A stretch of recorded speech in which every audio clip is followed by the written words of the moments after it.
Absolutely, absolutely, Jake.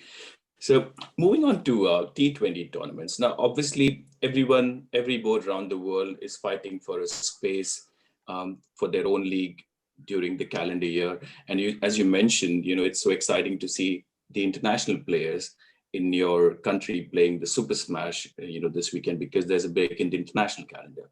So we don't hear much about Super Smash. So tell us a bit more about Super Smash, how competitive it is, what format, because what we also see is that although New Zealand is very small in terms of cricketing terms, number of players, etc., you already have, similar to what the women's BBL, a Super Smash for women as well. So tell us a bit more about Super Smash. Yeah, so the Dream 11 Super Smash is the domestic competition for T20 cricket in New Zealand, and it runs double headers all the time. So the women and the men play on the same day, and sometimes the men play first, sometimes the men play second, and they jump around. So that's the season at the moment for New Zealand cricket. They started, I think, I think it might have been the day before Christmas on 24th of December, and that runs through until about, I think, the 13th of February is the time frame. So everyone plays each other once, and there's the teams from the north, of course, Auckland. You've got your Auckland teams, Northern Districts.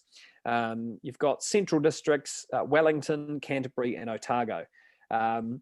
So those are the teams. I'm down here in Christchurch at the moment, just having announced the Canterbury versus Wellington doubleheader, and it's at the moment it's a fantastic competition because we've got so many black caps available. So today's match, Jimmy Neesham was playing for the Firebirds, which is the Wellington side, and Daryl Mitchell was playing for the Kings, the Canterbury Kings. So I think that's great for fans, is to be able to really see the top level players in New Zealand show out in their provincial colours.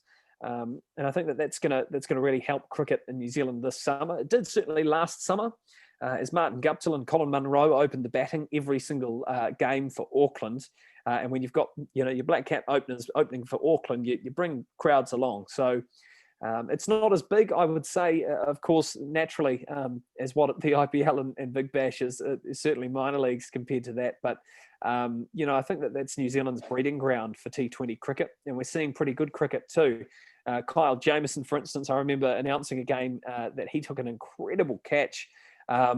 Never should have been able to take it, but did so 2 years ago for Canterbury. And I was able to watch that season before he actually made his debut for the Black Caps. And, it's great to be able to watch those instances where you've got good players, in the breeding ground learning, and then take on the Black Caps when they can. You also have foreign players in any of these? No, well, we have in the past. I know Sam Curran actually, for instance, played for the Knights, which I think we seem to get the sort of the rising players from around the world. I think Chris Jordan actually played as well, but I'm not sure, and no doubt there's others too. So that's in the